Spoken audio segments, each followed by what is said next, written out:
السلام عليكم ورحمة الله وبركاته. ازيكم يا حبايبي؟ عاملين ايه؟ شايفين ايه الجمال ده عيش شامي.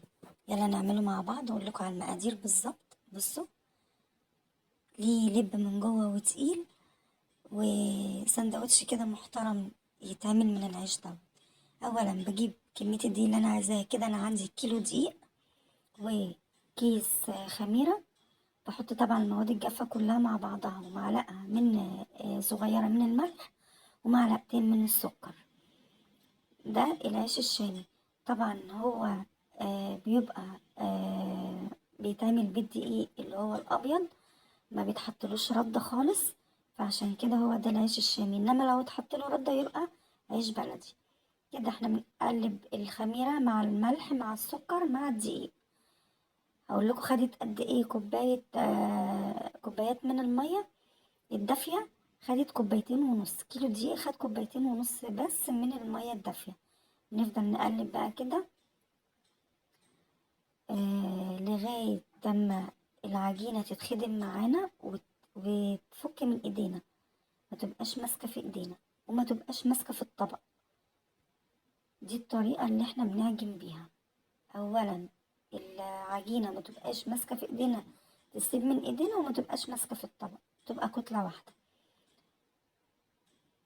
طبعا بنحط المية تدريجيا، والمية لازم تكون دافية عشان تخمر بسرعة. بصوا، ولا لازقة في الطبق، والعجينة ناعمة معايا. بس بنسيبها بقى، بنغطيها في مكان دافي. انا حطيتها في فرن البوتاجاز، طبعا فرن مطفية، بس في مكان دافي. بصوا بعد ما خمرت بقت عاملة ازاي. بنمسك بقى بحجم الرغيف اللي احنا عايزينه، اذا كان كبير او صغير بنعمل الحجم اللي احنا عايزينه.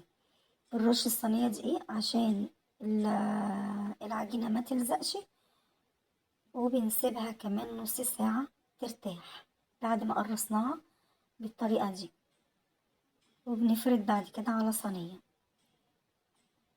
بصوا بعد ما سيبناها اهي زاد حجمها ازاي. بعد كده بنفرد بالنشابة او بايدينا. بس في حاجة مهمة لازم نعملها، بنفرد بالترتيب. يعني اللي احنا قرصناها في الاول هي اللي احنا نفردها في الاول، وبعد فما فردناها وبقت رغيف، الرغيف اللي اتعمل في الاول هو اللي يستوي في الاول. ليه؟ لان كل رغيف بيبقى واخد راحته. ما ينفعش ان انا اخر رغيف اعمله هو اللي انا ابدا اسويه، لا، هو بالترتيب كده عشان يقب معانا ويطلع زي ما انتوا شايفينه كده. آه لان انا لو عملت مش بالترتيب مش هلاقيه يقب معايا، ومش هعرف اعمله سندوتشات. اهو شايفين السمك بتاعه. بس بسيبه حوالي عبال ما اخلص الكمية كلها. برجع بقى ابتدي من الاول ان انا اسوي اول رغيف انا فردته.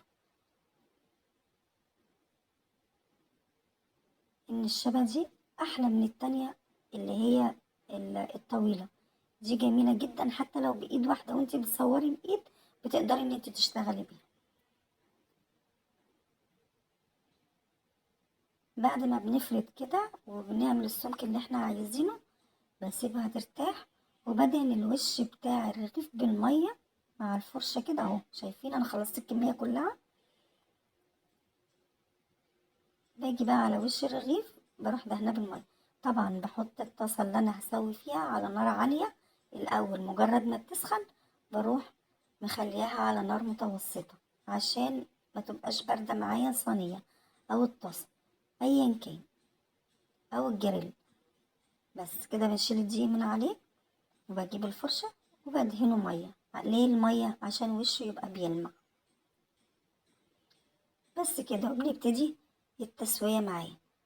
يا رب يا حبايبي يكون الفيديو عجبكم. لو عجبكم الفيديو ما تنسوش الاعجاب بالفيديو والاشتراك في القناة وتفعيل زر الجرس. بصوا معايا بقى الرغيف هيعمل ايه. طبعا انا لما بتتشمع من ناحية بروح قلبها، مفيش ثانيتين تلاتة بروح قلبها على الناحية التانية.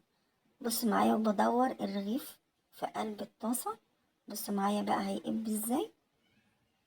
ودي طريقة للعيش الشامي الناجح. شايفين الرغيف هيتنفخ معايا، وبكده عرفنا ان الطريقة دي ناجحة. نفضل نلف فيه كده اهو، ولا احلى من كده. وبألف هنا والشفا. ما تنسوش اللايك يا حبايبي. الله على الجمال. اول رغيف زي اخر رغيف، بسم الله ما شاء الله، عاملين زي البالونة. السلام عليكم ورحمة الله وبركاته، بألف هنا وشفا.